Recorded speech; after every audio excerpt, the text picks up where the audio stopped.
Hey cleaning mystery fans! Today's video takes a spooky twist.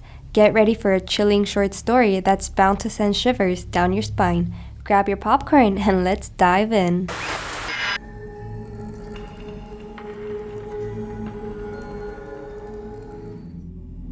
A few years ago, I worked night shifts as a custodian at a large, sprawling hotel in the city. It wasn't exactly a glamorous job, but the pay was decent, and the quiet hours gave me plenty of time to think. The hotel had an elegant, old-world charm, with dark wood paneling, antique furnishings, and long, dimly lit hallways. It also had its share of stories, whispered among the staff. The most famous tale was about Room 712, or rather, the lack of it. The seventh floor was laid out like a perfect grid, with rooms neatly numbered from 701 to 711, then jumping straight to 713. There was no room 712. No door, no sign, no indication it had ever existed. Guests often asked about it, and the staff would laugh it off, claiming it was just a quirk of the building's design.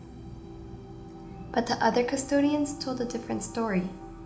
They said room 712 had once existed, but had been sealed off after a tragedy years ago. They didn't go into details, but the way they avoided the subject left me unsettled.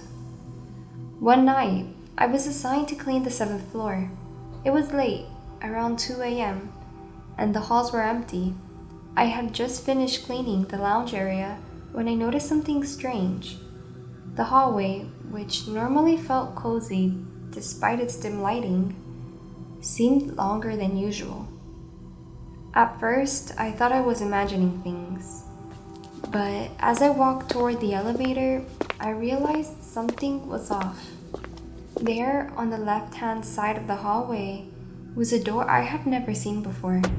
It was plain, unmarked, and slightly ajar. A cold draft seeped through the opening, making the hairs of my back stand up. My first thought was it might be a maintenance closet I had overlooked, but something about it felt wrong. I hesitated, debating whether to investigate. Finally, curiosity got the better of me. I pushed the door open, my heart pounding in my chest.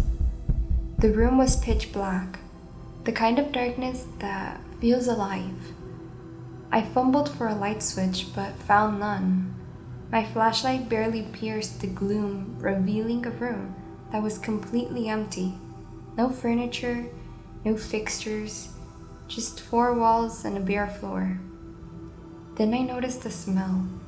It was faint at first, but unmistakable. A metallic, coppery tang that made my stomach turn. As I stood there, frozen, the door behind me slammed shut. I whipped around, my flashlight beam shaking as I tried the handle. It wouldn't budge. That's when I heard it, a faint, shuffling sound, like someone dragging their feet across the floor.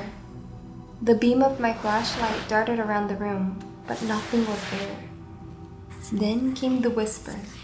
It was low, guttural, and impossible to understand, like a voice speaking from the bottom of a well. It seemed to come from everywhere and nowhere at once, growing louder with each passing second.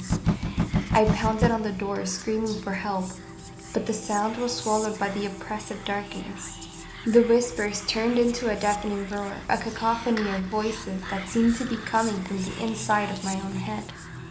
Just when I thought I couldn't take it anymore, the door fell open, and I stumbled into the hallway, gasping for air.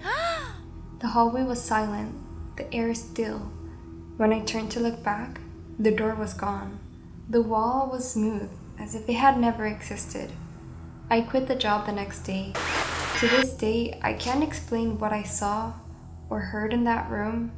All I know is this: if you're ever on the 7th floor of that hotel and you see an unmarked door, don't go inside. Thank you for joining us on this eerie adventure, the Cleaning Mystery fans. If you enjoyed the story, don't forget to like, subscribe, and hit the bell for more intriguing twists and turns. And if you have any story you want to share, please feel free to email us or leave it in the comments down below. We'd be more than happy to share it with everyone else. Until next time, and keep it clean and very mysterious.